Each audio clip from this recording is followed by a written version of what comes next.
आरंभ करें।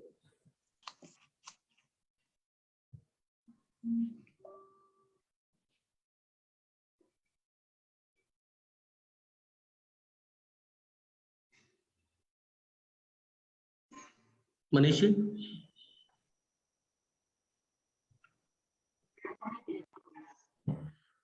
जी,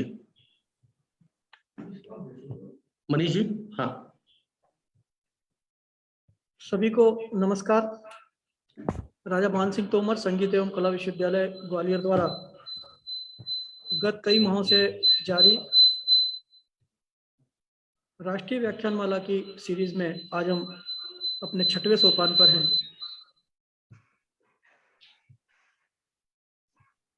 गत 5 सत्रों में हमने गायन, स्वरवाद्य, अवनद्य वाद्य, नृत्य एवं कला पर चर्चा की है। आज का यह सत्र लोक नाट्य पर आधारित है। अब से कुछ ही देर में हम ये कार्यक्रम प्रारंभ करने जा रहे हैं। आज के इस कार्यक्रम में हमारे बीच उपस्थित हैं मुख्य अतिथि के रूप में सर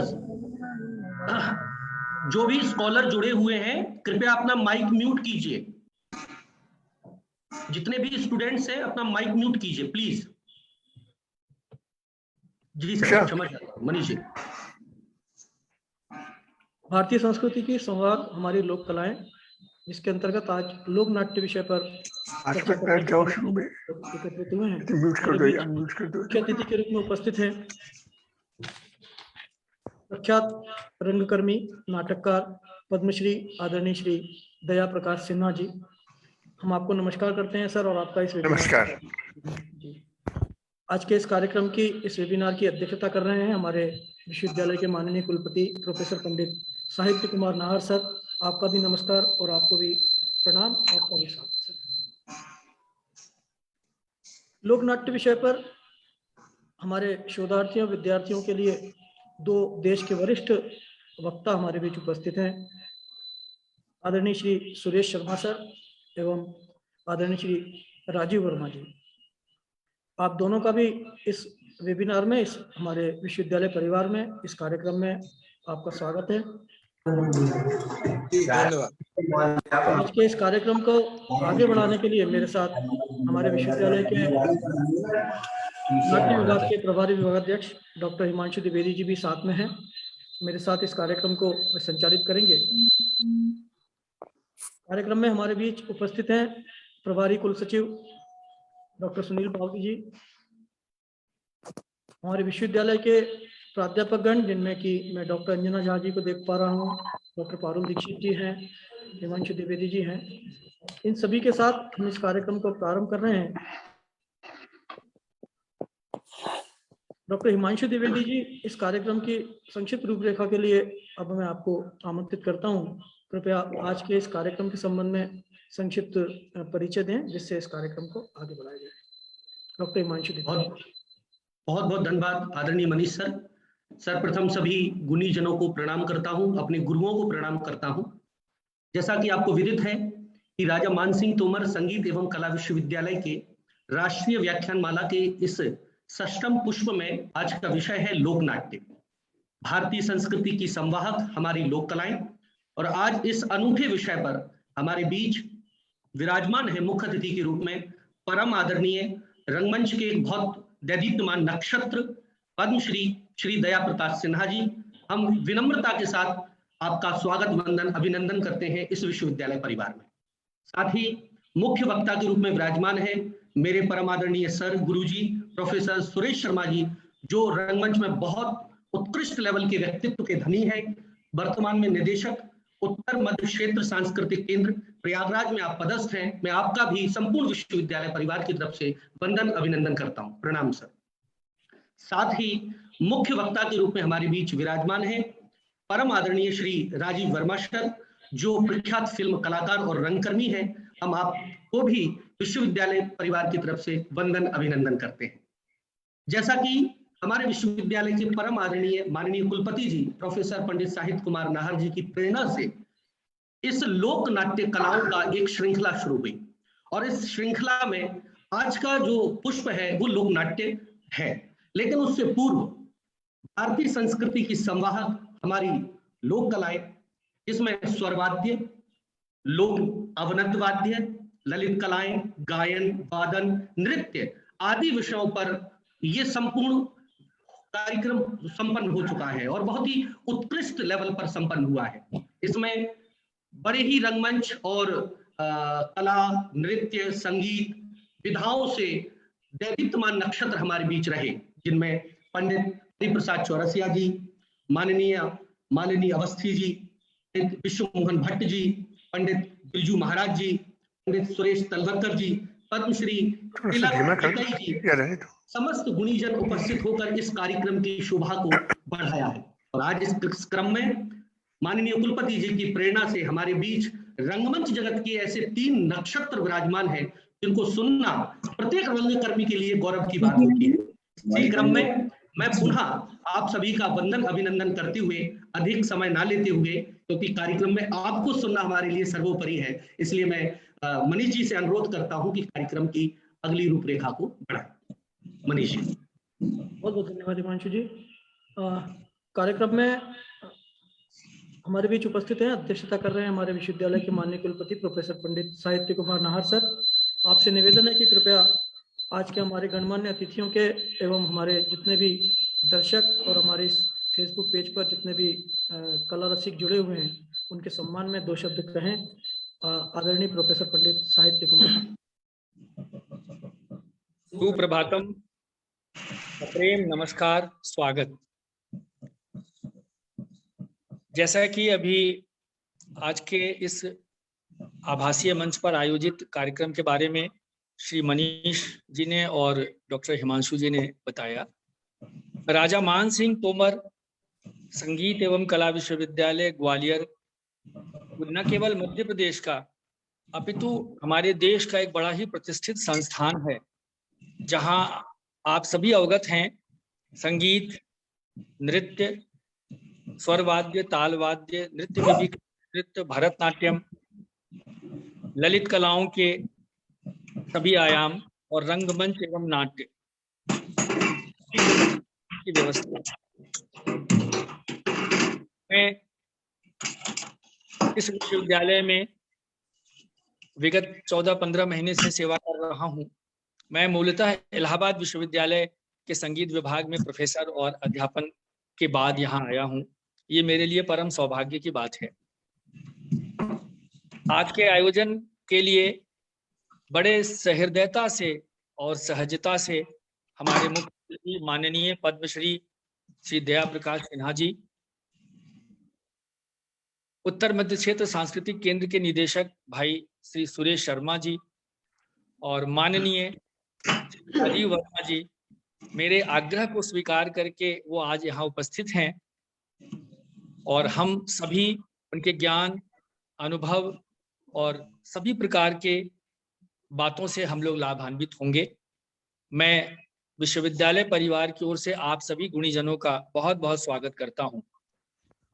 साथ ही हमारे विश्वविद्यालय और महाविद्यालय परिवार के सभी अध्यापक, अधिकारी, कर्मचारी, विद्यार्थी, शोधार्थी और कला रसिक जो इस आभासी मंच पे जुड़े हैं, जो मीडिया के प्रतिनिधि भी जुड़े होंगे, उन सबका मैं विश्वविद्यालय परिवार की ओर से स्वागत करता हूं। हमारे बीच हमारे विश्वविद्यालय के प्रभारी कुलसचिव डॉक्टर सुनील पावगी, जो कि मुख्य कुलानुशासक हैं, वो भी जुड़ गए हैं। वो कुछ दिनों से थोड़ी उनके स्वास्थ्य के संबंध में कुछ दिक्कत थी, आज वो स्वस्थ होकर आ गए हैं, मुझे अत्यंत प्रसन्नता है।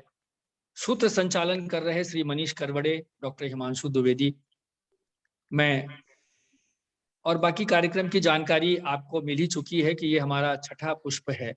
हम कला की, जो हमारी संस्कृति की रीढ़ है, हमारी लोक कलाएं, उनके बारे में चर्चा करने के निमित्त यहाँ उपस्थित हुए हैं। मैं एक बार आप सभी का फिर से स्वागत करता हूँ। आदरणीय सिन्हा साहब, सुरेश शर्मा भाई साहब और राजीव वर्मा भाई साहब, सबका बहुत बहुत अभिनंदन, स्वागत है। और आगे कार्यक्रम के लिए मैं श्री मनीष करवड़े से आग्रह करता हूं कि वो आगे बढ़ाएं। बहुत बहुत धन्यवाद, आभार, स्वागत।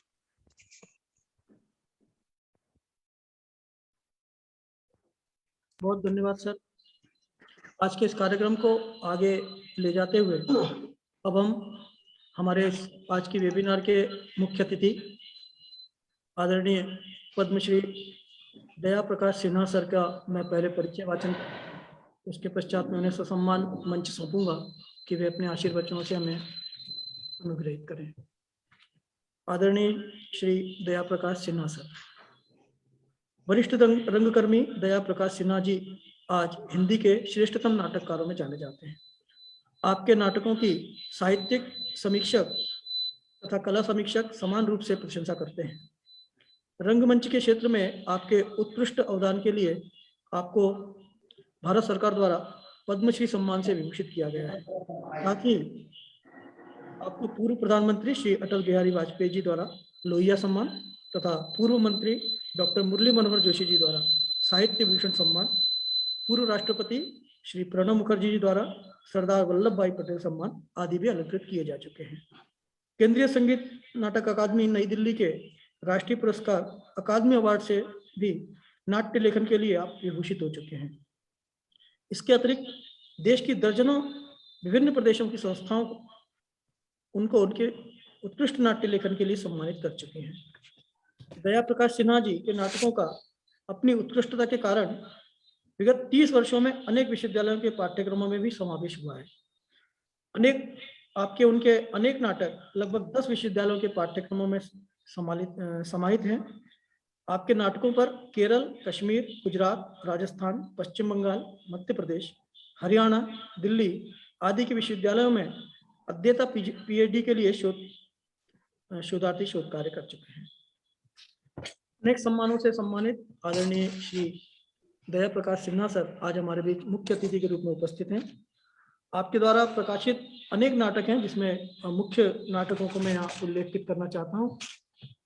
सांझ सवेरा, पंचतंत्र, मन के भंवर, अपने अपने दाव, दुश्मन, मेरे भाई मेरे दोस्त, इतिहास चक्र, ओह अमेरिका, कथा एक कंस की, सादर आपका, सीढ़ियां, हास्य एकांकी, इतिहास, रक्त अभिषेक, सम्राट अशोक आदि आदि आपके नाटकों की बहुत बड़ी फहरिस्त है। आपके नाटकों का हिंदी के अतिरिक्त अन्य भाषाओं में भी अनुवाद हुआ है, जिनमें इतिहास चक्र का कन्नड़ में, कथा एक कंस की का पंजाबी में, इतिहास गाथा का कन्नड़ में, सम्राट अशोक का उड़िया में, सीढ़ियां का कन्नड़ में, सम्राट अशोक का मराठी में भी एवं मुक्ति गाथा का मलयाली भाषाओं में अनुवाद हुआ है। नाट्य एवं रंगमंच के क्षेत्र के ऐसे प्रतिष्ठित एवं एक सर्वमान्य कलाकार, एक विभूति नाटक के क्षेत्र की आज हमारे बीच हमारे विश्वविद्यालय परिवार में ऑनलाइन उपस्थित हैं। आज के इस वेबिनार में आपका परिचय यूं तो बहुत सारा है, काफ़ी इनको शब्दों में कहना थोड़ा समय की सीमा में मुश्किल है, इसलिए आपका ये अल्प परिचय मैंने आप सभी शोधार्थियों के लिए प्रस्तुत किया। अब मैं आदरणीय पद्मश्री डॉक्टर दया प्रकाश सिन्हा सर को सादर आमंत्रित करता हूं कि वे कृपया अपना मुख्य आतिथ्य उद्बोधन प्रस्तुत करें। आदरणीय सिन्हा सर। सबको नमस्कार। आवाज आ रही? जी सर, आ रही। सबको नमस्कार। सभी पुराने मित्र हैं और उन लोगों के बीच में आकर के बहुत प्रसन्नता हो रही है। ये सही है कि हमारी लोक संस्कृति हमारी संस्कृति की संवाहक है। जो नागरिक संस्कृति है, जो परिष्कृत संस्कृति है, वो भी उसकी संवाहक कलाएं होती है। आप जब संस्कृत की बात करते हैं तो आज के संदर्भ में हम ये देखते हैं कि एक विश्व संस्कृति उदय हो रही है। उसमें विभिन्न संस्कृतियों के बीच में जो इंटरेक्शन है, उसे जो किसी भी संस्कृति का श्रेष्ठ तत्व है, वो दूसरी संस्कृतियां अपना रही है। इस वर्ल्ड कल्चर में जब हम बात करते हैं तो चाइनीज फूड सभी देशों में स्वीकार करा जा रहा है। वेस्टर्न टेक्नोलॉजी सभी देशों में स्वीकार की जा रही है और भारतीय योगा सभी देशों में स्वीकार है। ये सही है कि जब विदेशी संस्कृति किसी संस्कृति पर आती है, हावी होती है, तो एक रेजिस्टेंस होती है, लेकिन अल्टीमेटली जो श्रेष्ठ है उसको सभी स्वीकार करेंगे। मैं जानता हूं कि अमेरिका में भी योगा का बड़ा अपोजिशन हुआ है, हो रहा है, उसके बावजूद भी योगा पूरे देश में, पूरे विश्व में प्रचलित है और स्वीकृत है। इस संदर्भ में जब हम अपनी भारतीय संस्कृति, अपनी कलाओं की परंपरा की बात करते हैं और विशेष रूप से नाटक की बात करते हैं, तो हम स्वीकार करते हैं, हमको स्वीकार करना पड़ेगा कि नाटक की परंपरा विशेष रूप से हिंदी भाषी प्रदेश में नहीं है, क्योंकि 11वीं 12वीं 13वीं शताब्दी में से मुस्लिम आक्रमणकारियों का इस देश में राज हो गया था और मुस्लिम एथॉस में संगीत, नृत्य, नाटक वर्जित है, हराम है। नृत्य किसी प्रकार बच रहा, क्योंकि यद्यपि मुस्लिम शासक का पब्लिक स्टेंस ये होता था कि नृत्य नहीं होना चाहिए, मगर वो नृत्य पसंद करते थे और वो महलों में या किलों के भीतर नृत्य का आनंद लेते थे। तो इस कारण से भारतीय नृत्य मंदिरों से उठ करके कोठे पर चला गया। संगीत का भी निषेध था उस काल में, लेकिन मुस्लिम शासन नगरों में या केंद्रित था। सुदूर ग्रामीण प्रदेश में या जंगल के आसपास जो मंदिर थे, वहां तक मुस्लिम शासन का प्रभाव नहीं था। वहां पर मंदिरों में अष्टयाम की आरती गाई जाती थी। इस कारण हमारा शास्त्रीय संगीत बच रहा, लेकिन नाटक नहीं बच सका, क्योंकि नाटक एक ग्रुप एक्टिविटी है। तो इस प्रकार जो उसका जो परिष्कृत नागरीय संस्करण है वो भी समाप्त हो गया, लेकिन गांव में एक स्वरूप में किसी ना किसी रूप में जीवित रहा। मैंने उत्तर प्रदेश के लोक कलाओं पर एक पुस्तक लिखी है, जो कि उत्तर प्रदेश हिंदी संस्था ने छापी थी, लोक रंग उत्तर प्रदेश। उस समय मैंने उत्तर प्रदेश में सर्वे भी करवाया था लोक कलाओं का। तो संगीत नृत्य की अनेक विधाएं मिल जाती हैं, लेकिन नाटक का बहुत प्रचार नहीं मिलता। ज्यादा से ज्यादा हम डिस्कवर करते हैं कि रामलीला और कृष्ण लीला ही ऐसे विधाएं हैं जो कि लोक नाटकों की श्रेणी में आती हैं। और ये नागरिक संस्कृत का और ग्रामीण संस्कृति का, लोक संस्कृत का सदा से भी भेज रहा है, क्योंकि मैं देख रहा था कालिदास की शकुंतलम, तो उसमें शकुंतला संस्कृत में बात करती है, लेकिन उसकी सखियां जो हैं वो प्राकृत में बात करती है। तो नागरिक संस्कृति और लोक संस्कृति में विभेद आज का नहीं है, हमेशा के रहा है। लेकिन लोक संस्कृति में जो मूल तत्व है वो अपने सरलीकृत रूप में विद्यमान रहती है और हमको, लेकिन आज जो ग्रामीण या लोक कलाएं हैं उनका ह्रास हो रहा है। उसका कारण यह है कि लोक कलाकार देखता है टेलीविजन, वो देखता है सिनेमा, और उसमें वो तड़क भड़क और नागरी कलाओं का नागरी अभिव्यक्ति देखता है, तो वो भी चाहता है उसको अपनाए। मेरे एक व्यक्तिगत अनुभव इस सिलसिले में, जब मैं उत्तर प्रदेश में था, उत्तर प्रदेश सरकार में था, तो मैंने वृंदावन में शरद उत्सव का प्रारंभ किया था। शरद उत्सव आयोजन के पीछे भावना ये थी कि कृष्ण कथा से संबंधित जो भी नृत्य हो, चाहे वो केरल के हो, चाहे वो मणिपुर के हो, चाहे और भी किसी प्रदेश के, पूरे भारत के कृष्ण कथा से संबंधित नृत्य एक मंच पर प्रकट किए जाए, प्रस्तुत किए जाए, और जिससे कि भारतीय की जो मूलभूत सांस्कृतिक एकता है वो रेखांकित हो। और जब 2-3 वर्ष मैंने इस प्रकार से शरद उत्सव वृंदावन में आयोजित किया, तो मेरे दिमाग में आया कि यहाँ पर एक चरकुना नृत्य भी है, जिसमें कि नर्तकी अपने सर पर एक पहिया रख करके, उसके ऊपर फूल रख करके, उसके ऊपर दीपक रख करके नृत्य करती है। मैंने पूछा, पता लगाया, तो पता लगा कि जो महिलाएं चरकुला नृत्य करती थी, उन्होंने नृत्य करना छोड़ दिया।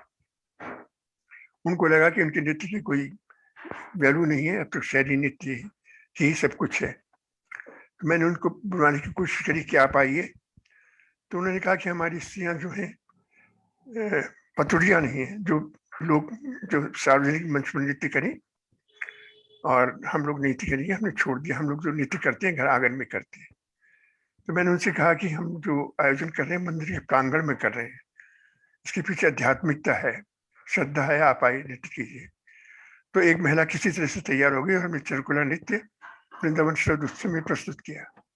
वो टेलीविजन पर प्रसारित हुआ, और प्रसारित होने के बाद लोगों को इतना अच्छा लगा कि अगले साल हमें 7 चरकुला नृत्य करने वाली महिलाएं मिल गई।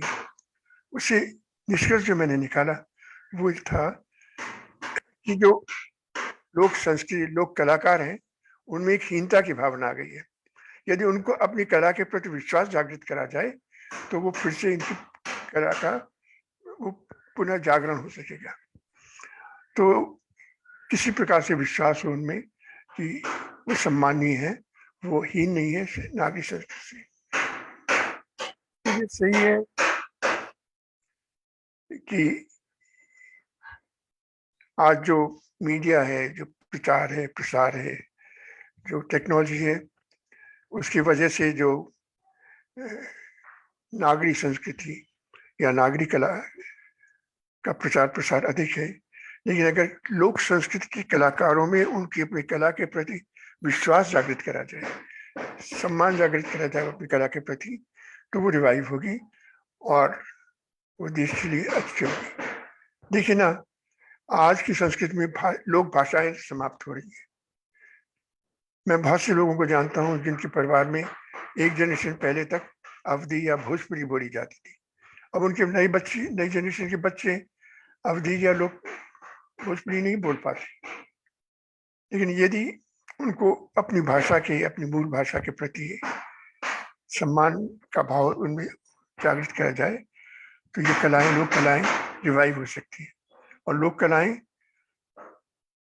पूर्ण रूप में सांस्कृतिक मूल्यों की संवाहक होती है। अंत में यही कहना चाहूंगा कि लोक कलाओं में, लोक कलाकारों में, चाहे वो नाटक के हों, संगीत के हों, नृत्य के हों, यदि उनको अपनी कला के प्रति सम्मान का भाव उनमें जागृत करा जाए, उनको कहा जाए कि उनकी जो कला है वो किसी प्रकार से नागरिक कलाकारों से हीन नहीं है, तो पुनः इसका रिवाइवल हो सकता है।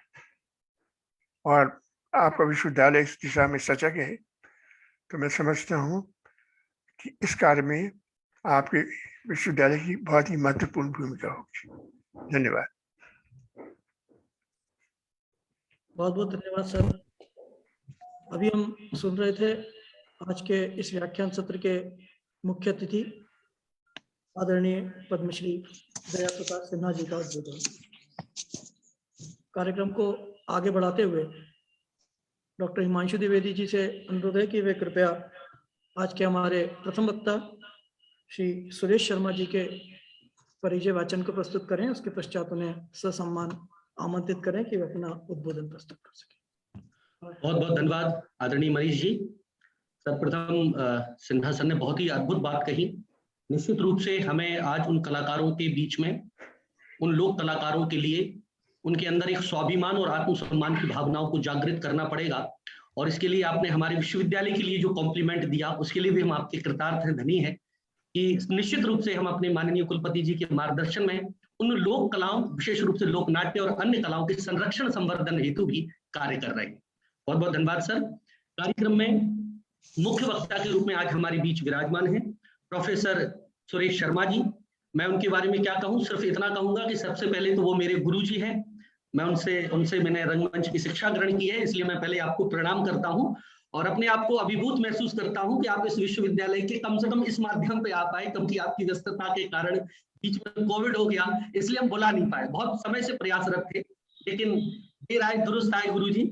ऑनलाइन आए, अब आप ऑफलाइन भी आएंगे क्योंकि आप हमारे नजदीक आ गए हैं। तो वैसे रंगमंच का कोई भी ऐसा व्यक्ति नहीं होगा, कलाकार नहीं होगा। हिमांशु जी जी सर। ये प्रयागराज संगम का फल है कि हमारे साथ जुड़ रहे हैं। बिल्कुल बिल्कुल सर, बिल्कुल। अब तीनों वक्ता त्रिवेणी संगम के रूप में ही है सर, साक्षात। तो वैसे रंगमंच का कोई भी ऐसा व्यक्ति, रंगकर्मी, कलाकार, चाहे वो नौसिखिया हो, नहीं होगा तो तीनों विभूतियों से परिचित ना हो, सुरेश शर्मा सर से परिचित ना हो। लेकिन हमारे बीच ललित कलाएं, चित्रकला, संगीत, नृत्य, नाट्य के भी और कलाकार और स्कॉलर हैं। तो सर का मैं संक्षिप्त परिचय देना चाहूंगा। प्रोफेसर सुरेश शर्मा सर का जन्म 1959 में हुआ लखनऊ में। लखनऊ से आपने अपनी शिक्षा पूरी की। 1982 में आपने भारतेंदु नाट्य अकादमी लखनऊ से नाट्यशास्त्र और अभिनय में डिप्लोमा प्राप्त किया। 1985 में आपने अभिनय में विशेषज्ञता के साथ राष्ट्रीय नाट्य विद्यालय नई दिल्ली से स्नातक किया। तदोपरांत आप दिल्ली स्थित संभव ग्रुप में शामिल हो गए और अनेकों प्रस्तुतियों में प्रमुख भूमिकाएं निभाई। 1987-88 में आपने हिमाचल प्रदेश के मंडी जिले में प्रथम गैर शासकीय थिएटर रेपेट्री की स्थापना की, हिमाचल सांस्कृतिक शोध संस्थान एवं रंगमंडल। इसी के साथ 1996-98 में 2 साल की अवधि के लिए आप Shri Ram centre for performing arts नई दिल्ली के कलात्मक निदेशक के रूप में भी आपने कार्य किया है। 1998 में आपने मंडी हिमाचल प्रदेश के प्रथम गैर शासकीय आवासीय थिएटर अकादमी की स्थापना की, जो आज 24 वर्षों से अनवरत बहुत अद्भुत कार्य कर रहा है और अनेकों रंगकर्मी और कलाकार वहां से प्रशिक्षित हुए। प्रोफेसर शर्मा को उनके अभिनय के लिए साहित्य कला परिषद द्वारा सम्मानित किया गया। ऐसे अनेकों सम्मान हैं जिन्हें आप ग्रहण कर चुके हैं। 1988-89 में संगीत नाटक अकादमी ने मोहना को उनकी यंग डायरेक्टर्स स्कीम के तहत प्रोफेसर शर्मा द्वारा लिखित और निर्देशित नाटक को सर्वश्रेष्ठ नाटक के रूप में भी सम्मानित किया है। प्रोफेसर शर्मा ने विभिन्न निर्देशकों के साथ 40 से अधिक नाटकों में प्रमुख भूमिकाएं निभाकर अनेकों नाटकों का आपने निर्देशन भी किया है। आपने भारत के लगभग समस्त प्रतिष्ठित निर्देशकों के साथ आपने कार्य कर अभिनय किए हैं।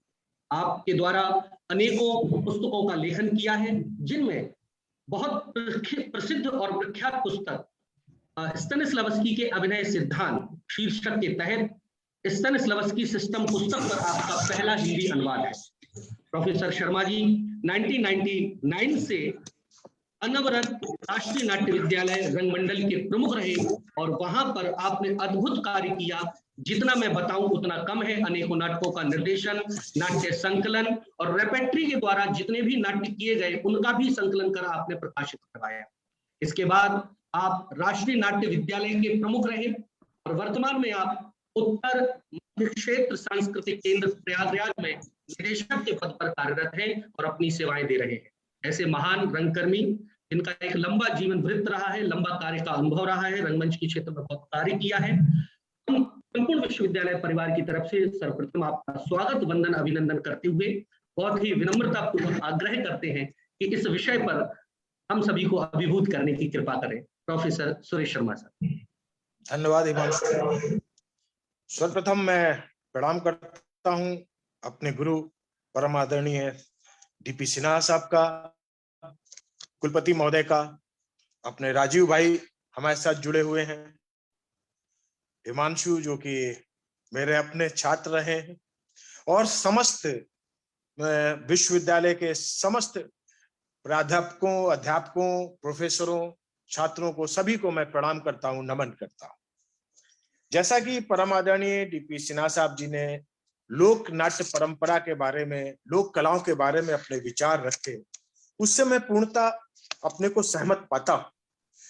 लोक, जैसा कि नाम है, लोक नाट्य परंपरा या लोक विधा या लोक नाट्य, लोक यानी कि जन, जन की विधा, जन का नाट्य, जन की परंपरा, ये जैसे अपने नाम से उद्बोधित होता है वैसे ही इसका स्वरूप भी है। लोक नाट्य जो है समस्त लोकोन्मुख विधाओं में अपना विशेष स्थान रखता है। ये लोक अभिनय कला का जीवंत भाष्य, इसमें लोक के सुख दुख की अभिव्यक्ति होती है, इसमें लोक जीवन की संपूर्ण रंग धर्मी संकल्पना विद्यमान है। लोक नाट्य लोक साहित्य की ऐसी विधा है जिसमें समस्त लोक की जीवन शैली प्रतिबिंबित होती है। जैसा कि हम सभी बात करते हैं लोक धर्मिता की और नाट्य धर्मिता की। लोक धर्मी और नाट्य धर्मी ये दो शब्द हमेशा इस्तेमाल किए जाते रहे हैं हमारे क्षेत्र में। जैसा कि अपने नाम से ये दृष्टिगोचर होता है कि लोक धर्मी यानी कि लोक धर्मी प्रवृत्ति वो है, लोक धर्मी कलाकार वो है, लोक धर्मी परंपरा वो है जो किसी विशेष शैली के अंतर्गत लिपिबद्ध नहीं है या अभिनीत नहीं होता या उसका प्रस्तुतिकरण नहीं होता, जिसकी कोई एक कहा जाए शास्त्रीय कोई नियम और कानून नहीं है। इसीलिए इसे लोक विधा या लोक नाट्य परंपरा या लोक कलाएं के दायरे में हम इसको रखते हैं। ये मनोरंजन के लिए सामूहिक अभिव्यक्ति ही लोक नाट्यों का आधार है। इसमें सामूहिक प्रेरणाओं से निर्मित विभिन्न गीत, नृत्य, कथाएं, अभिनय के माध्यम से हम इसको प्रस्तुत करते हैं। इन लोक नाट्य को बनाने, निर्मित करने तथा समृद्ध करने में लोक तथा समाज की जो भूमिका होती है वो सामूहिक होती है। इस सामूहिक अभिव्यक्ति में अभिनेताओं का जितना योगदान होता है उतना ही योगदान हम दर्शकों का पाते हैं, यानी कि गिव एंड टेक होता है। आप देखिए कि जितने भी हम लोक धर्मी कलाकार को अगर हम देखें, जो कि हम कहते हैं कि लोक धर्मी परंपराएं जो हैं वो टोटल थिएटर की बात करती है। टोटल थिएटर यानी कि जिसमें नृत्य भी है, संगीत भी है, अभिनय भी है, गायन भी है, सब कुछ। लेकिन अब ये परंपराएं लगभग लुप्त प्राय सी हो रही हैं, खत्म हो रही हैं। अगर हम बात करें अपने उसमें तो हबीब तनवीर साहब के बाद देखा जाए तो जो संपूर्ण रंगकर्म की बात करते थे या संपूर्ण रंगमंच की जो बात होती थी, यही कारण है कि छत्तीसगढ़ का, चाहे उसमें उन्होंने पडवानी का इस्तेमाल किया हो, चाहे उसमें उन्होंने पंथी का इस्तेमाल किया हो, वो सारी के सारी जो एलिमेंट्स थे जो लोक कलाओं की, लोक नाट्य की, इसी बात ने उनकी प्रस्तुतियों को इतना सशक्त बनाया है, आम जनता के बीच इतना उनको पॉपुलर किया है। जितना वो बौद्धिक जनताओं के बौद्धिक लोगों के बीच में पॉपुलर थे, उतना ही वो आम लोगों के बीच में ही भी पॉपुलर रहे। यही कारण है कि हमारी आज की लोक कलाएं, लोक नाट्य परंपराएं आज भी बहुत ज्यादा सशक्त हैं या उनके अभिनेता बहुत ज्यादा सशक्त हैं। जितना एक्सटेम्पोर, जितना इम्प्रोवाइजेशन की अगर हम बात करते हैं, जो एक शास्त्रीय प्रशिक्षण प्राप्त करके एक अभिनेता आता है, अगर उसकी तुलना हम अपने लोक कलाकारों से करें तो लोक कलाकार में ठीक है वो एक शैली नहीं, जिसको आप बोलते शास्त्रीय शैली नहीं होगी, लेकिन वो कलाकार, वो अभिनेता आज भी सशक्तता के साथ उभर करके आता है बनस्पत इसके कि हमारे जो विधिवत प्रशिक्षण प्राप्त किए हुए कलाकार है। लोक कलाकार की अगर हम बात करते हैं, अभिनेता की बात करते हैं, तो इसका मतलब ये नहीं कि प्रशिक्षित नहीं होते। एक हम फॉर्मल ट्रेनिंग की बात करते हैं और एक हम इनफॉर्मल ट्रेनिंग की बात करते हैं। जो हमारे लोक कलाकार हैं, लोक अभिनेता हैं, उनके पास एक इनफॉर्मल प्रशिक्षण होता है और हम लोग विद्यालय या नाट्य विद्यालयों में जाके एक फॉर्मल ट्रेनिंग ग्रहण करते हैं। अगर हम एग्जाम्पल के तौर पे आपके मध्य प्रदेश के माच की बात करें तो माच का वो भी अभिनेता है, जो भी कलाकार है, वो माच का कलाकार अभिनेता बाल काल से ही, या राजस्थान के हम ख्याल की बात करें तो बाल काल से ही वो उस अखाड़े में काम करता है, अखाड़े में प्रशिक्षण प्राप्त करता है, विधिवत वो गुरु शिष्य परंपरा की तरह प्रशिक्षण लेकर के निकल करके आता है। तो उसका भी एक प्रशिक्षण है। हम ये नहीं कह सकते कि लोक विधा में, लोक कला में प्रशिक्षण की आवश्यकता नहीं होती है, और यही कारण है कि वो ज्यादा सशक्त होते हैं। उनको किसी लैपल माइक की आवश्यकता नहीं पड़ती है, जो आज के युवा रंगकर्मियों को, आधुनिक रंगकर्मियों को या अभिनेताओं को 400 की ऑडियंस के बीच में भी उनको फुट माइक और लैपल माइक और हैंगिंग माइक की जरूरत पड़ती है। बहरहाल, ये हम अगर लोक नाट्य परंपरा की बात कर रहे हैं, इसमें लोक नाट्य से अगर हम तात्पर्य नाटक के उस रूप से रखते हैं जिसका संबंध विशिष्ट शिक्षित समाज से भिन्न सर्वसाधारण के जीवन से है, और जो परंपरा से अपने अपने क्षेत्र में जन समुदाय के मनोरंजन का साधन रहा। अगर हम बात करें लोक नाट्य सामूहिक आवश्यकताओं और प्रेरणाओं के कारण निर्मित होने से लोक जीवन का प्रतिनिधित्व करता है हमारा ये लोक नाट्य। जन साधारण द्वारा निर्मित एवं अभिनीत ऐसा नाट्य जो अपनी जन परंपरा से युक्त हो, साथ ही अपनी आंचलिक भाषा के साथ विभिन्न स्त्री पुरुषों द्वारा सरल स्वाभाविकता के साथ बिना आडंबर के सीधे सीधे मंच पर सहज और सरल अभिनय के साथ खेला जाए, उसे हम लोक नाट्य परंपरा की शैली में रखते हैं या हम उसे कह सकते हैं। इसकी विशेषता ये भी है, जैसा कि आदरणीय सिन्हा साहब ने भी कहा, कि इसमें आंचलिक भाषा में अभिनीत जो है लोक जीवन की झांकी प्रस्तुत की जाती है। बिना किसी दुराव छिपाव के प्रदर्शित करना ही लोकनाट्य की पहचान होती है। लोकनाट्य मनोरंजन का आडंबरहीन साधन है जो नागरिकों के मंच से अपेक्षाकृत निम्न स्तर का पर विशाल जन के हर्षोल्लास से संबंधित होता है। ग्रामीण जनता में इसकी परंपरा युगों से चली आ रही है। अगर हम आगे बात करें तो इसीलिए लोक नाट्य से अभिप्राय उन नाट्य रूपों से है जिसका संबंध सामान्य जन जीवन से होता है और जो लोक रुचि तथा सामान्य जन की धार्मिक संस्कृति से नैतिक मनोवृत्ति का प्रतिनिधित्व करता है। यानी कि लोक नाट्य जो है सीधे सीधे हमारे समाज से, हमारे लोक से, हमारे जनों से जुड़ा हुआ होता है। उसमें कहीं कोई आडंबर की जगह नहीं होती है। अगर हम इसको प्राचीनतम उसमें या भरत मुनि जी के उससे बात करें तो भरत मुनि भी शास्त्रीय नाट्य धर्मी प्रवृत्तियों का विवेचन लोक धर्मी परंपराओं के आधार पर ही करते हैं। ये बहुत ही महत्वपूर्ण बात है। लोक नाट्य परंपरा के अधिकतर रूप संस्कृत नाट्य रूपों से ही उद्भूत होकर के विकसित हुए हैं। आप देखिए कितनी महत्वपूर्ण बात ये कही जाती है। इसीलिए लोक नाट्य और संस्कृत नाट्य रूपों एवं परंपराओं में रूढ़ियों तथा व्यवहारों में काफी समानता है। इसका जिक्र परम आदरणीय दया प्रकाश सिन्हा जी ने भी अपने उसमें कहीं ना कहीं इशारा किया है। लोक नाट्य परंपरा के अधिकतर रूप जो है वो संस्कृत नाट्य रूपों से ही उद्भूत होकर के विकसित हुए। इसीलिए लोक नाट्य और संस्कृत नाट्य रूपों में एवं परंपराओं में रूढ़ियों और व्यवहारों में काफी हम समानता पाते हैं।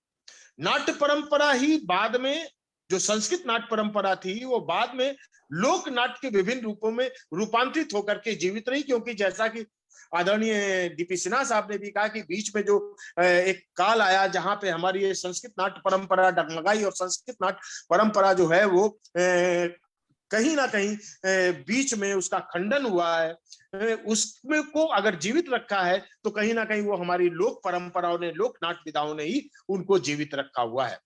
संस्कृत नाट्य परंपरा ही बाद में लोक नाट्य के विभिन्न रूपों में रूपांतरित होकर के जीवित रही है, जैसा कि मैंने कहा है। यही कारण है कि संस्कृत नाट्य के अनेक रंगमंचीय विशेषताएं एवं शिल्पगत प्रवृत्तियां लोक नाट्यों में आज भी हमें हल्के फेरबदल के साथ देखने को मिल जाती हैं या उन नाटकों में विद्यमान पाई जाती। अगर हम बात करें कि लोकनाट्य के मध्यकालीन प्रवृत्ति की अगर हम बात कर लेते हैं तो मध्यकाल में, जैसा कि पहले भी जिक्र हुआ है, जिस तरह से संस्कृत रंगमंच का हास के बाद भारत के अलग अलग प्रदेशों में, उन प्रदेशों में जहां आंचलिक चरित्र के अनुरूप अलग अलग प्रकार के लोकनाट्य विकसित हुए, वहीं पे अपने अपने समय की प्रचलित घटनाओं, प्रथाओं, चरित्रों के कथ्य के रूप में वे स्वीकार करने की प्रवृत्ति इन लोक नाट्यों का आधार बनी। अगर हम देखें जो संस्कृत नाटकों का हास हुआ है उसका अगर बदलता हुआ स्वरूप हमें लोक नाट्य परंपराओं में किसी ना किसी रूप में हमें मिल जाता है। भारतीय नाट्य परंपरा में शुरू से ही लोक नाट्य की विविध परंपराएं विकसित और पल्लवित होती रही हैं, जिसमें कई लोक नाट्य परंपराएं अब तक जीवित हैं। समकालीन में अगर हम रंग प्रयोक्ता उनका पुनः संस्कार कर उनकी संप्राण रंग युक्तियों को अपने अभिप्राय के अनुरूप ढाल रहे हैं, अगर हम देख पाए तो देखें जो युवा रंगकर्मी है किस तरह से उनका उपयोग आज के संदर्भ में कर रहे हैं। इन प्रयोगों के बल पर समकालीन नाटककारों ने जो लोकप्रियता हासिल की है उससे इन नाटकों की अनंत शक्ति को हम, यानी कि अपनी लोक नाट्य परंपरा की अनंत शक्ति को हम समझ और सहज सकते हैं। अगर हम बात करें कि एक बार 80 के दौर के 80 से 90 के दौर की अगर हम बात करते हैं तो केंद्रीय संगीत नाटक अकेडमी ने एक स्कीम चलाई थी कि युवा नाट्य निर्देशक परियोजना, जिसके अंतर्गत उन्होंने ऐसी परियोजना शुरू की थी कि युवा नाटककार या निर्देशक जो हैं वो अपने लोक नाट्य के तत्वों को लेकर के नाटक का निर्देशन करें, प्रस्तुति तैयार करें, जिसके अंतर्गत आप देखिए कि बहुत महत्वपूर्ण नाट्य निर्देशक और नाट्य कृतियां निकल के आई हैं। अगर हम आज रतन थ्याम जी की बात करते हैं तो रतन थ्याम जी की वो प्रस्तुति चाणक्य उसी परियोजना के तहत निकल करके आई थी। अगर हम इनकी भानु भारती जी की बात करते हैं तो भानु भारती जी का पशु गायत्री नाटक उसी परंपरा से, उसी योजना के तहत निकल करके आया था। या बलवंत ठाकुर की हम बात करें तो जो उनका जम्मू से जो उनका प्ले था वो उसी परंपरा से निकल के आया था। अगर मैं अपनी बात करूं तो मोना उसी परंपरा से अनेक लोक यानी कि फोक एलिमेंट्स का इस्तेमाल करते हुए आधुनिक रंग निर्देशक किस तरह से अपनी प्रस्तुतियों को प्रस्तुत करता है। आप देखिए कि कितने महत्वपूर्ण नाट्य निर्देशक इस योजना ने हमारे भारतवर्ष को दिए। अगर हम कन्हैया लाल की भी बात करें तो कन्हैया लाल भी उसी दौर से निकले हुए, बंसी कौल भी उसी दौर से निकले हुए, उसी परियोजनाओं के तहत से निकले हुए लोग हैं। यानी कि आज भी हम अपनी लोक कलाओं को जिस तरह से सहज और सहेज सकते हैं, हमें सहेजना चाहिए। आदरणीय सिन्हा साहब ने भी इस बात को रेखांकित किया है। जैसा कि उन्होंने चरकुल्ला के बारे में एक उदाहरण देते हुए बात कही है, ये स्पष्ट है, ये सही है कि लोगों ने अपनी परंपराओं को क्योंकि ये जो लोक नाट्य परंपराएं हैं ये परंपरागत तरीके से पुश्तैनी दर पुश्तैनी चलती चली आ रही हैं। इनका विधिवत एक प्रशिक्षण होता है जो अखाड़े में होता है। बाल काल से ही वहां कलाकार या नेता की बात करें, संगीत की बात करें, वो वहां शिक्षित होते रहते हैं इनफॉर्मल ट्रेनिंग के तौर पे, वो ट्रेनिंग प्रशिक्षण अपना लेते रहते हैं। उसी दौर में हम देखें कि आज की बात करें या पुराने पौराणिक काल की बात कर रहे हैं, जब रियासतें और राजा रजवाड़े हुआ करते थे, आप देखिए कि इनको एक विशेष दर्जा दिया गया था, उन कलाकारों का एक विशेष सम्मान था, उनको एक महत्वपूर्ण जिम्मेदारी दी जाती थी। अगर हम शेक्सपियर की बात करते हैं, वेस्ट की अगर बात कर ले तो आप देखिए शेक्सपियर की भी जो कंपनी थी टेम्स नदी के उस पार हुआ करती थी।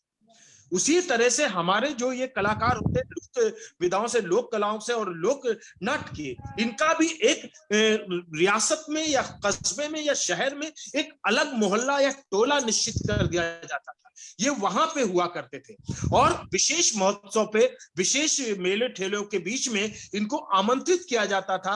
और ये आमंत्रित जब किए जाते थे राजे रजवाड़े और जन लोगों के सामने वो अपनी प्रस्तुति देते थे जो कि हास्य और व्यंग्य से भरपूर हुआ करती थी। उसके पीछे मनोरंजन के साथ साथ जो मकसद होता था कि समाज में फैली हुई कुरीतियों, रियासत में राजे रजवाड़े के यहाँ जो भ्रष्टाचार है, करप्शन है, उनको वो अपनी प्रस्तुति के माध्यम से प्रस्तुत कर, ताकि उस समय रियासतों को, राजे रजवाड़ों को, जो लोग भी प्रशासन से जुड़े होते थे, उनको अपने राजकाल में भ्रष्टाचार और कहां पे क्या खामियां हैं, कहां पे क्या कुरीतियां हैं, वो सब पता चलता था और फिर उसको वो सहेजते थे और उसको सही करते थे या उसके ऊपर अमल करते थे और कुछ ना कुछ उसकी जानकारी लेकर के कहीं ना कहीं उन चीजों को समाप्त करने की वो कोशिश किया करते थे। ये एक महत्वपूर्ण भूमिका हुआ करती थी लोक नाट्य कलाकारों की। लेकिन अब लोक नाट्य कलाकारों को जिस तरह से हे दृष्टि से देखा जाता है, उनके साथ एक दोहरे मापदंड इस्तेमाल किए जाते हैं, ये बहुत ही दुर्भाग्यपूर्ण होता है। हम खुद अभी जैसे कि हिमांशु जी ने बताया, और आप जानते हैं कि उत्तर मध्य क्षेत्र सांस्कृतिक केंद्र में बतौर निर्देशक के पद पर मैं हूं इस समय, लेकिन मैं वहां पे भी देखता हूं कि किस तरह से इन लोक विधाओं के कलाकारों के साथ व्यवहार किया जाता है। और वो व्यवहार हम लोग के माध्यम से ही किया जाता है, चाहे हमारे वो कर्मचारी हो या हमारे जो वहां के अधिकारी हो, उनके माध्यम से उनको एक अलग दृष्टि से देखने की या उनके साथ एक अलग तरह का व्यवहार किया जाता है, जो कि दुर्भाग्यपूर्ण है, जिसको खत्म करने की हमारी कोशिश जारी है। अगर हम बात करते हैं कि इन कलाकारों की या इनके जो अपनी विधाएं हैं, उसका हास्य एक और तरह से किया जा रहा है, जिसको हम लोग कर रहे हैं, हम आधुनिक कलाकार या आधुनिक जो अधिकारी हैं वो कर रहे हैं। हम उनके नाम के ऊपर, उन कलाकारों के नाम पे या उस नाट्य विधा के, लोक नाट्य विधा के नाम पे या उस फोक डांस के नाम पे, उस फोक संगीत के नाम पे हम आधुनिक लोगों को प्रस्तुत कर रहे हैं। आधुनिक लोगों को प्रस्तुत कर रहे हैं, कॉलेज के शहर के लोगों को, क्योंकि धीरे धीरे ये कि व्यापार का रूप लेता चला जा रहा है, जो कि दुर्भाग्यपूर्ण है, क्योंकि भारत सरकार बहुत कुछ इन कलाकारों के लिए, इन विधाओं के लिए कर रही है, लेकिन उसका सदुपयोग ना होकर उसका दुरुपयोग हम कुछ लोग कर रहे हैं। जो उन तक की पहुंचना चाहिए, उनके उत्थान के लिए, उनकी कला के लिए उत्साहित करने के लिए जो योजनाएं हैं, उसका इस्तेमाल अधिकांश रूप से युवा जो है वो शहर के और आधुनिक लोग जो हैं वो फोक आर्टिस्ट बनकर के उसका दुरुपयोग कर रहे हैं। इसको भी रोकने की हमारी कोशिश होनी चाहिए, जिसको खुद परम आदरणीय दया प्रकाश सिन्हा जी ने रेखांकित भी किया है कि किस तरह से हम लोगों ने उन परंपराओं को खुद खत्म करने की कोशिश की थी। उसको जैसे चरकुला का बहुत अच्छा उन्होंने उदाहरण दिया। अब इन सारी योजनाओं के तहत लोग निकल के आ रहे हैं, वो अपने परिवार में जिनको उन्होंने अपने बच्चों को बंद कर दिया था, वो बच्चों को ट्रेन करने लग गए हैं। बहुत सारी गुरु शिष्य परंपराओं के अंतर्गत इस तरह की लोक नाट्य विधाओं की, लोक कलाओं की जो है प्रशिक्षण प्रदान किया जा रहा है। तो ये एक बहुत अच्छी बात है। हम सिर्फ इतना अंत में ये कहना चाहते हैं कि हमें अपनी लोक कलाओं को, बल्कि जो हमारे आधुनिक रंगकर्म में जुड़े हुए लोग हैं या अन्य विधाओं से जुड़े हुए, कला के अन्य विधाओं से जुड़े हुए लोग हैं, उन लोगों से हम अपेक्षा करते हैं, उनसे हम अनुरोध करते हैं कि इन कलाकारों के बीच में जाकर के इनके शिल्प को बिना बिगाड़े हुए, इनके शिल्प को बिना छेड़छाड़ किए हुए, इनके कथ्य में कहीं ना कहीं वो थोड़ा सा आधुनिकरण कथ्य के रूप में इनको लाने की कोशिश करें, उनके साथ काम करें और उनको हम वो सम्मान प्रदान करें, ताकि वो आज के जो आज का जो हमारा भारत है, जो कि अपनी लोक विधाओं के लिए जाना जाता है पूरे विश्व में, वो सशक्तता के साथ उभर करके सामने आए, वो अग्रणी रहे और हम उनके साथ अपने को समकक्ष पाए और हम उनके समकक्ष होने का हमें ये बोध हो, जो सुखद हमें आश्चर्य हो कि हम आज इनके समकक्ष हैं, ना कि हम उनको कहीं ना कहीं दोहरे मापदंड के इस्तेमाल करके उनको स्तरहीन या उनको कहीं हीन भावना से ग्रसित करें। हमारी कोशिश होनी चाहिए कि हम उनको साथ काम करके उनको अपने साथ लाएं और उनको एक मंच प्रदान करें। इसी के साथ मैं अपनी वाणी को विराम देता हूं। धन्यवाद। बहुत बहुत धन्यवाद सर। अभी हम आज के व्याख्यान सत्र के प्रथम वक्ता आदरणीय श्री सुरेश शर्मा जी का उद्बोधन सुन रहे थे। आपने बहुत ही सारगर्भित व्याख्यान हमारे शोधार्थियों के लिए, हमारे विद्यार्थियों के लिए प्रस्तुत किया, जिसमें आपने लोक कलाकारों और लोक नाट्य के, लोक कलाओं के विषय में विस्तृत चर्चा की। व्याख्यान सत्र के द्वितीय वक्ता आदरणीय श्री राजीव वर्मा सर के परिचय वाचन के लिए मैं पुनः एक बार डॉक्टर हिमांशु द्विवेदी जी से अनुरोध करता हूं कि वे कृपया राजीव सर का परिचय दें और उसके पश्चात उन्हें उनके उद्बोधन के लिए आमंत्रित करें। डॉक्टर हिमांशु द्विवेदी। बहुत बहुत धन्यवाद मनीष जी। बहुत ही अद्भुत विषय पर चर्चा की है और बहुत सारे सजेशन भी हमें आदरणीय सर ने प्रदान किए हैं। मैं अगले क्रम में आमंत्रित करना चाहूंगा हमारे ऐसे ही विद्वान परम आदरणीय राजीव वर्मा सर, जिनका एक बहुत लंबा, लगभग 4 दशक का, 40 वर्षों का लगभग सिनेमा और रंगमंच का रहा है। तो वो हम सब उनसे परिचित हैं, हम सब उनको देख के बड़े हुए हैं, सीखे हैं, लेकिन फिर भी मैं उनका संक्षिप्त परिचय देना अपना कर्तव्य समझता हूँ। परम आदरणीय राजीव वर्मा जी भोपाल से संबंध रखते हैं। आप लगभग 4 दशकों से कार्य कर रहे हैं। ज्यादातर फिल्मों में आपने पिता का भूमिका निभाई है और उसके लिए आप बहुत जाने जाते हैं। आपने अपने टेलीविजन करियर की शुरुआत चुनौती 1987-88 के साथ की थी। उसमें आपने कॉलेज प्रिंसिपल का किरदार निभाया था। तदुपरांत आपने कई अन्य सीरियल भी किए, जिनमें प्रमुख रूप से मुजरिम हाजिर हो दूरदर्शन पर, उसमें भी आपने अभिनय किया। मिसेस कौशिक की 5 बहुएं में भी आपने अभिनय किया है, योगदान दिया है और लगातार आपने अनेकों सिनेमाओं में भी बहुत महत्वपूर्ण भूमिकाएं निभाई हैं। आपकी कई चर्चित फिल्मों, जिनमें मैंने प्यार किया, दीदार, हम दिल दे चुके सनम, ये रास्ते हैं प्यार के, हम साथ साथ हैं, कच्चे धागे, बीवी नंबर 1, हिम्मत वाला, जीत, चलते चलते, हर दिल जो प्यार करेगा, ऐसे अनेकों फिल्म, धारावाहिक, सीरियल हैं जिसमें आपने महत्वपूर्ण भूमिका निभाई है। लेकिन उन सब के साथ आप रंगमंच को भी लगातार लेकर चलते रहे और देश देशांतर विदेशों में लगातार आपने रंगमंच के शिक्षण प्रदान किए। नाटक किए और वो सब प्रदर्शन हम सबके लिए प्रेरणा के स्रोत बने। तो ऐसे परम आदरणीय राजीव वर्मा सर को भी मैं ससम्मान विश्वविद्यालय परिवार की तरफ से आमंत्रित करता हूं और आपसे विनम्र आग्रह करता हूं कि अपने मुखारविंद से हम सभी को अभिभूत करने की कृपा करें। राजीव वर्मा सर, प्रणाम। बहुत बहुत धन्यवाद हिमांशु। सबसे पहले तो मैं परम आदरणीय दया प्रकाश जी सिन्हा को प्रणाम करता हूं। उनसे मेरा परिचय भी है, उनसे मैं बहुत ही प्रभावित हूं, मुलाकात भी है। सुरेश जी से मुलाकात एनएसडी में होती रहती है, उनको भी नमस्कार। और साहित्य जी से परिचय अभी कुछ दिन हुए हैं, लेकिन उनसे मैं बहुत प्रभावित हूँ।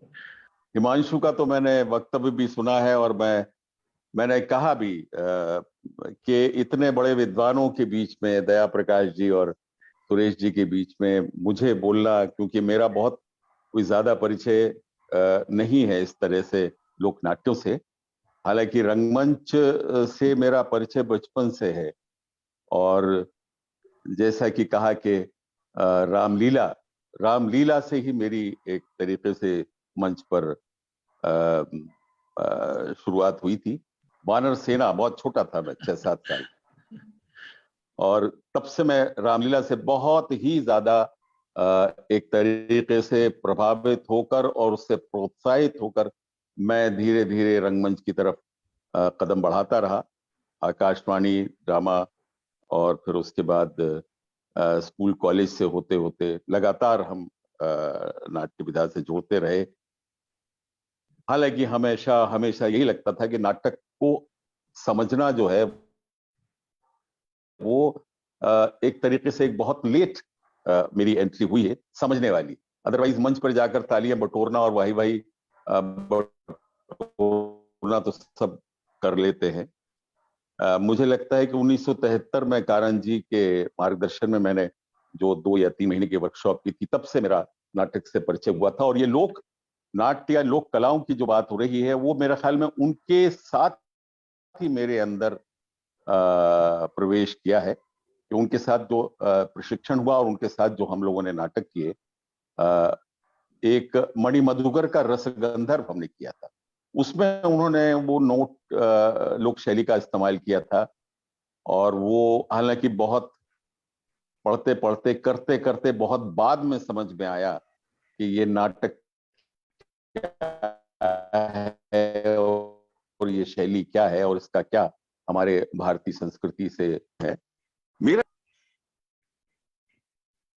रामायण से पहले हमारे जो लोक कलाएं हैं वो धीरे धीरे पनपती रही, भले ही वो बंगाल में यात्रा हो या हरियाणा में स्वांग हो या मालवा में माच हो या छत्तीसगढ़ में नाच हो, ये परंपराएं चलती रही। और रामायण जब पॉपुलर हुई है, मुझे लगता है ज्यादा पॉपुलर वो तुलसीदास जी के रामचरितमानस के बाद हुई है और उसके बाद ही रामलीला का इतना ज्यादा प्रचार प्रसार हुआ है।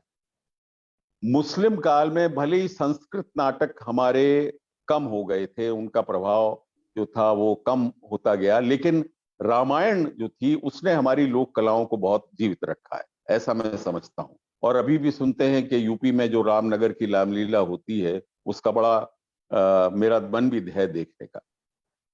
तो रामलीला से मैं बहुत प्रभावित, उसके सारे अंग जो हैं हमारी लोक नाट्य संस्कृति के जितने भी अंग हैं जिसमें सूत्रधार है या वाचन है या नृत्य है, वो सारी चीजें रामायण में बहुत अच्छे से इस्तेमाल होती है।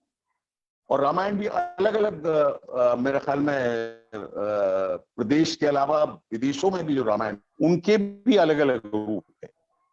मैंने कहीं पढ़ा था कि हमारे कुछ 300 या 300 से ज्यादा कुछ रामायण लिखी गई हैं और अलग अलग भाषाओं में अलग देशों में लिखी गई हैं। कुल मिलाकर हमारी लोक संस्कृति या लोक नाट्य कला को रामायण में बहुत अच्छे से इस्तेमाल किया। और आज का जो परिदृश्य मैं देखता हूं, दया प्रकाश जी ने भी बहुत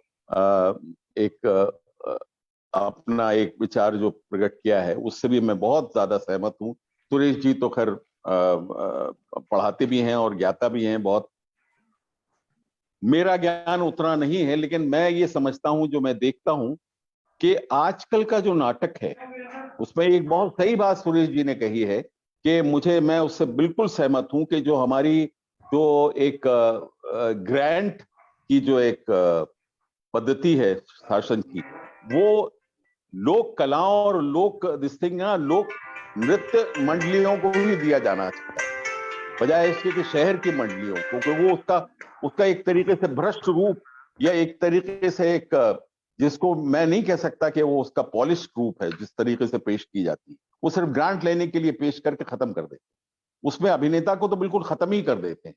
तो वो उसका एक दूसरे तरीके से इस्तेमाल कर रहे हैं, जो मेरी नजर में बहुत गलत है, और उससे हमारी जो एक नाटक का स्तर है, या नौटंकी का स्तर भी हमारा गिर रहा है। ये मैं आए दिन देखता रहता हूं।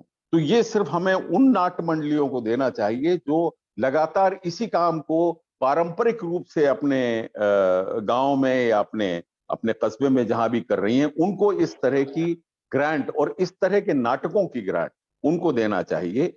और बाकी जो है शहर के नगरीकरण जो हुआ है, नगर, उनको ये अलग किस्म के ग्रांट देना चाहिए, ताकि वो उसका गलत तरीके से इस्तेमाल करते हैं। दूसरी चीज मैं जो कहना चाहता हूं, जो मैं भी करता हूं, कि इन सारी लोक कलाओं में लोक संस्कृति, लोक नाट्य संस्कृति के जो विधाएं हैं, जैसे सूत्रधार है या गायन है या नृत्य है, इन सब का इस्तेमाल आज हम अपनी प्रस्तुति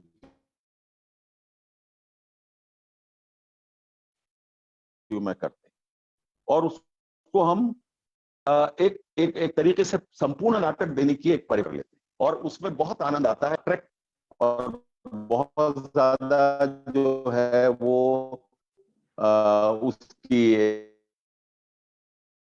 एक, एक व्यापक उसकी जो तारीफें मिलती, तो मुझे लगता है कि हम उनको भले ही थोड़े से चेंज रूप में, एक परिष्कृत रूप तो नहीं कहूंगा मैं, लेकिन एक अलग रूप में हम अपने नाटकों की प्रस्तुतियों में इस्तेमाल करते रहते हैं। जैसा कि आज के हमारे इलेक्ट्रॉनिक या माइक या इन सब की जो एक उपलब्धि हुई है, उसको भी हम इस्तेमाल करते हैं, और उसके साथ साथ हम इन पारंपरिक विधाओं को भी अपने इसमें नाटक में इस्तेमाल करते हैं, प्रस्तुतियों में इस्तेमाल करते हैं, और वो कोई ऐसा गलत काम नहीं है। मुझे लगता है कि उससे और हमारी नाटक की प्रस्तुति या नाटक का जो कथानक है, कथ्य है, वो ज्यादा पॉलिश रूप में दर्शकों के सामने आता है। उसके अलावा मेरा एक और जो मैं ने अभी शुरू किया है कि छोटे नाटक, अभी फुल लेंथ प्लेस जो है वो 2-2.5 घंटे में हम एक ही बात को मेरे ख्याल में कई मर्तबा रिपीट करके अंत में जाकर उसका एक जो नाटक का सार है वो कहने की कोशिश करते हैं। लेकिन मुझे लगता है कि छोटे नाटक जो हैं वो हमारी इन सारी एक जो जरूरतें हैं, जिसमें हम सूत्रधार भी होता है, जिसमें हमें नृत्य भी होता है, और हम एक आधा घंटे में संपूर्ण बात जो कहना चाहते हैं, जो संदेश देना चाहते हैं, या कोई समाज की कुरीतियों के विषय में कहना चाहते हैं, वो हम कह सकते हैं। तो मुझे लगता है कि हमें ये छोटे नाटकों का एक प्रचार प्रसार करना चाहिए, ताकि हम उसमें अपनी बात भी कह सकें, और लोगों को भी जो है वो जो भी हम एक संदेश देना चाहते हैं वो तुरंत कह सकते हैं, क्योंकि लोगों के पास समय भी कम होता है। वो एक अलग बात है कि पहले 2-2.5 घंटे का नाटक होता था, और नाटक में हम हर प्रकार की जो इनको इस्तेमाल करते थे, संगीत को इस्तेमाल करते थे, नृत्य को भी इस्तेमाल करते थे, सूत्रधार अपनी बात कहता था, लेकिन वो सब एक आधे घंटे के नाटक में भी हम कह सकते हैं, ऐसा मेरा मानना है, और मैं कोशिश करता रहता हूं।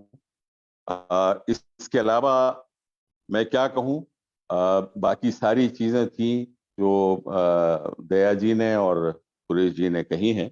मुझे लगता है कि मैं अपनी बात अगर यही समाप्त करूंगा तो बहुत बहुत उचित होगा। धन्यवाद। धन्यवाद। बहुत बहुत धन्यवाद सर। आदरणीय श्री राजीव वर्मा जी लोक नाट्य के ऊपर अपनी बात रख रहे थे। आज के इस व्याख्यान सत्र में हमारे बीच आदरणीय पद्मश्री दया प्रकाश सिन्हा सर मुख्य अतिथि के रूप में उपस्थित हैं। आदरणीय श्री सुरेश शर्मा जी एवं श्री राजीव वर्मा जी प्रमुख वक्ता के रूप में उपस्थित हैं। दोनों प्रमुख वक्ताओं का एवं हमारे मुख्य अतिथि महोदय का उद्बोधन हम सभी उपस्थित जनों ने यहाँ सुना। वेबिनार का ये अंतिम चरण है। इसके आगे के संचालन के लिए मैं डॉक्टर हिमांशु द्विवेदी जी से कहूंगा कि वे कृपया इसको संचालित करें। डॉक्टर द्विवेदी जी। बहुत बहुत धन्यवाद मनीष जी। निश्चित रूप से आज का बहुत ये जो अवसर है बहुत सुखद और अद्भुत रहा है। परम आदरणीय डीपी सिन्हा सर जिनके नाटक पढ़ के, और मैं एक नाटक को तो अपने जीवन में, कथा एक कंस की, ये पहला नाटक मैंने पढ़ा था और अद्भुत, आज भी हम उसको हमारे पाठ्यक्रम में है और आपके दर्शन करना हमारे लिए बहुत सौभाग्य की बात है। और आप ऐसे व्यक्तित्व को सुनकर हमारे बच्चे निश्चित रूप से बहुत प्रेरणा उन्होंने प्राप्त की होगी। और रंगमंच और नाट्य लेखन और नाट्य की जो विधा है उसमें आप हमारा मार्गदर्शन कर रहे हैं। आपको हमारी उम्र लगे, आप बहुत सुखद रहें और स्वस्थ रहें, ऐसी हम कामना करते हैं। आपके उद्बोधन से हम निश्चित रूप से संपूर्ण परिवार बहुत अभिभूत है। आभार प्रदर्शन के लिए जाऊं उसके पहले मैं विनम्रता पूर्वक आपका भी अभिनंदन करता हूं। इसी के साथ परम आदरणीय सुरेश शर्मा सर जिन्होंने एक लोक की बहुत लंबी व्याख्या की, बहुत सारी परंपराओं की, डीपी सिन्हा सर की परंपराओं की भी उन्होंने बात की और अंत में उन्होंने कुछ सजेशन भी दिए कि लोक कलाकारों के साथ कैसा व्यवहार है, कैसा व्यवहार नहीं होना चाहिए। और यहाँ मैं जब आपके बारे में पढ़ रहा था, सिन्हा सर के बारे में, तो आपका चाहे वो भारत भवन का कार्यकाल हो, चाहे आपका दिल्ली का कार्यकाल हो, आपने समस्त ऐसे आयोजन करके उन लोक कलाकारों को वो उनका स्तर देने का महत्वपूर्ण और अथक प्रयास किया है, जो संभवतः कुछ हद तक रह गया है, बस कमी है, जिसको संभवतः हम जो आने वाली पीढ़ी है आपके माध्यम से और अच्छा करने का प्रयत्न करेगी। हम भी अपने विभाग में लोक नाट्य, विशेष रूप से बुंदेली स्वांग, इसका प्रशिक्षण देते हैं, उन कलाकारों को परिष्कृत परिमार्जित करते हैं उसी माध्यम के द्वारा। और अंत में परम आदरणीय राजीव वर्मा सर, वो कहते हैं कि मुझे नहीं आता, लेकिन यही उनकी सहजता और सरलता है कि मैं कहता कागज की लेखी और तू, मैं कहता आंखन की देखी और तू कहता कागज की लेखी। तो आपके जो अनुभव हैं वो हमारे लिए प्रेरणा स्रोत हैं, आपके जो विचार हैं वो हमारे लिए बहुत अद्भुत है और आप हमारे आग्रह को बारंबार स्वीकार करते हैं, हमें अपना आशीर्वाद प्रदान करते हैं। इसलिए हम विश्वविद्यालय परिवार की तरफ से आपका बहुत प्रणाम और अभिनंदन करते हैं। कार्यक्रम में आभार प्रदर्शन के पहले जाऊं, उससे पहले मैं जो इस कार्यक्रम के संपूर्ण आयोजक हैं, रूपरेखा है, जिनके पूरा वृत्त जिन्होंने ये डिजाइन किया है, जिनके विचार बिंदु में ये पुष्पित और पल्लवित हो रहा है, परम आदरणीय माननीय कुलपति सर, मैं आभार प्रदर्शन पर जाऊं सुनील बाबू सर, उससे पहले आपसे जरूर अनुरोध करूंगा कि 2 शब्द आप जरूर कहें हम सबके लिए।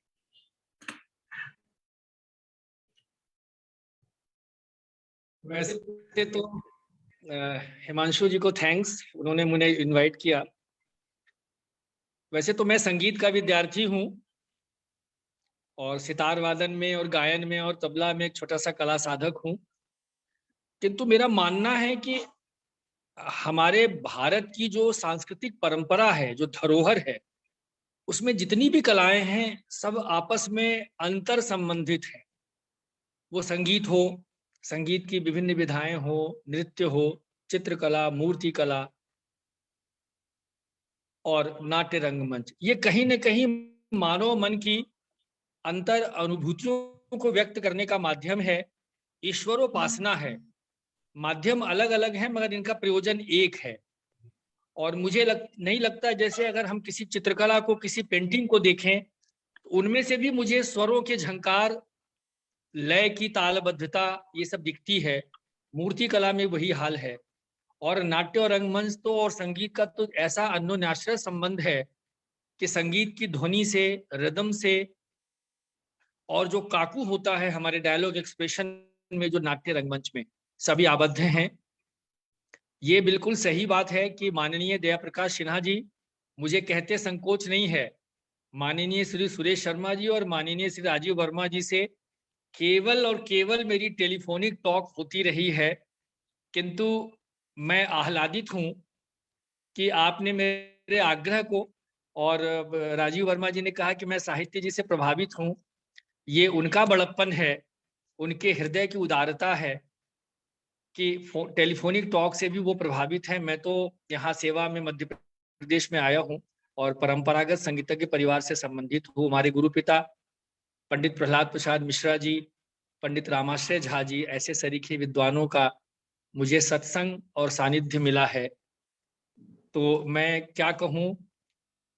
किंतु आप लोगों के इस विद्वत अनुभव और ज्ञान की जो बातें मेरे सुनने में आई, मुझे लगा कि हमारी लोक संस्कृति बहुत समृद्ध है। इस समय वर्तमान में भारत की सरकार, हमारे माननीय प्रधानमंत्री श्री नरेंद्र मोदी जी के निर्देशन में जो संस्कृति के प्रचार प्रसार और उसके उन्नयन में जो निमित्त लग,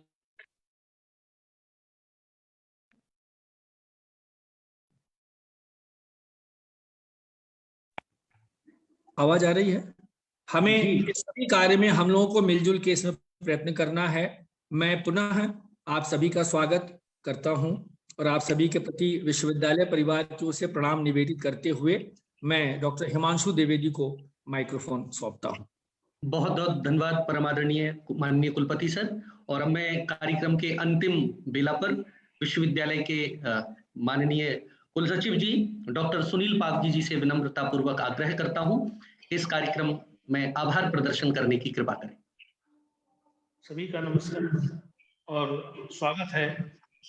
आज के भारतीय संस्कृति के संवाहक हमारी लोक कलाओं के परिप्रेक्ष्य में हमारे अतिथि विद्वानों ने जो विचार व्यक्त किए हैं वो निश्चित ही हमारे शोधार्थियों, रसिक जनों को, शिक्षकों को और सभी के लिए प्रेरणादायी है। मैं लखनऊ में पत्रकार के रूप में 2-3 बार आदरणीय दया प्रकाश सिन्हा जी से मिला हूं और उनके व्यक्तित्व से बहुत प्रभावित हुआ हूं। उनका इंटरव्यू भी मैंने एक बार किया है, सरिता और गृहशोभा में प्रकाशित किया था, तो उनसे मेरा पुराना परिचय है। मैं जानता हूं उनकी कार्यशैली को, उन्होंने इस क्षेत्र में किस तरीके से काम किया है और लोगों को प्रेरित किया है। हमारे बीच में उत्तर मध्य क्षेत्र सांस्कृतिक केंद्र परिषद प्रयागराज के निदेशक श्री सुरेश शर्मा जी हैं, जिन्होंने बहुत ही अच्छी बातें, बहुत सारगर्भित बातें कही और उन्होंने लोक नाट्य की परंपरा का वर्णन किया कि ये किस तरीके से एक सशक्त माध्यम है समाज में संदेश देने का। इसका सबसे बड़ा उदाहरण तो हमारा स्वतंत्रता संग्राम है, जब लोक नाट्य के माध्यम से ही लोगों ने देश भर में अलग जगाई थी। उनका एक सजेशन बहुत अच्छा है कि लोक नाट्यों को मुख्य धारा में लाया जाए। हमारे बीच में प्रसिद्ध अभिनेता श्री राजीव वर्मा जी उपस्थित हैं। उनका उद्बोधन हम लोगों ने पहले भी सुना है कई मौकों पर और उनके कार्य की तो क्या बात कही जाए, उससे तो सभी लोग प्रभावित हैं। और उन्होंने जो एक बात विशेष कही कि छोटे नाटकों का प्रचार प्रसार किया जाए, तो इस दिशा में हम उन्हें आश्वस्त कर सकते हैं कि कम से कम हमारे विश्वविद्यालय के स्तर पर हमारा नाट्य विभाग इस तरीके के कार्यक्रम निरंतर प्रस्तुत कर रहा है और छोटे नाटकों को ग्वालियर और उसके बाहर भी निरंतर प्रस्तुत करता है। हम आप तीनों अतिथि विद्वानों के अत्यंत आभारी हैं। विश्वविद्यालय प्रशासन के ऊपर से मैं आपका आभार व्यक्त करता हूं। साथ ही मैं अपने विश्वविद्यालय के कुलपति और हमारे मार्गदर्शक प्रोफेसर पंडित साहित्य कुमार नाहर जी, इस व्याख्यान माला का सूत्र संचालन कर रहे डॉक्टर हिमांशु द्विवेदी और श्री मनीष करोड़े जी तथा इससे जुड़े श्री चेतन जोशी जी, प्रसिद्ध बांसुरी वादक, तथा जितने हमारे शिक्षक, शोधार्थी और रसिक जन, विद्यार्थी जुड़े हुए हैं, उन सभी का मैं विश्वविद्यालय के प्रशासन की ओर से बहुत बहुत आभार व्यक्त करता हूं। धन्यवाद, नमस्कार। बहुत बहुत धन्यवाद सर। अब मैं परमादरणीय कुलपति सर से अनुरोध करता हूं कि इस सत्र की समाप्ति की औपचारिक घोषणा करने की कृपा करें। ये बड़ा कठिन शब्दोच्चारण होगा मेरे लिए। ये हमारे जो विद्वत जनों की त्रिवेणी की धारा जो अभी प्रवाहित हो रही थी, उसके बीच में मैं ये कहूं कि ये सत्र की समाप्ति हो रही है, किंतु समय की बद्धता है और सबकी कार्य की व्यस्तता है। मैं एक बार पुनः हमारे मुख्य अतिथि और मुख्य वक्ता द्वय के प्रति आभार प्रकट करते हुए, धन्यवाद देते हुए, मैं ये अपेक्षा रखता हूं कि आगे जब कभी भी हम उन्हें याद करेंगे, उनका स्नेह और उनकी सहृदयता इसी प्रकार हमें प्राप्त होगी। आज का वेबिनार का कार्यक्रम यहीं पर समाप्ति होती है और इसमें जिन लोगों ने भी सहयोग किया है, जुड़े रहे हैं, मैं सबको बहुत बहुत धन्यवाद देता हूँ। बहुत धन्यवाद, नमस्कार, प्रणाम। बहुत बहुत धन्यवाद सर, बहुत बहुत धन्यवाद सर, सभी को बहुत बहुत प्रणाम। राजीव वर्मा सर नमस्कार। नमस्कार सुरेश सर। शर्मा शर्मा जी भी स्क्रीन पे आ जाए, मैं उनको भी नमस्कार करता हूँ। हाँ, सर ड्राइव में है एक्चुअली। अच्छा, कोई बात नहीं, ड्राइव कर रहे हैं, स्क्रीन पर दिख रहे हैं sir. Thank you so much, सभी को नमस्कार। बहुत बहुत धन्यवाद सभी। आप सभी से विनम्र आग्रह है कि अब लेफ्ट करने की कृपा करें, नमस्कार। सभी बच्चे रीड करते जाएं।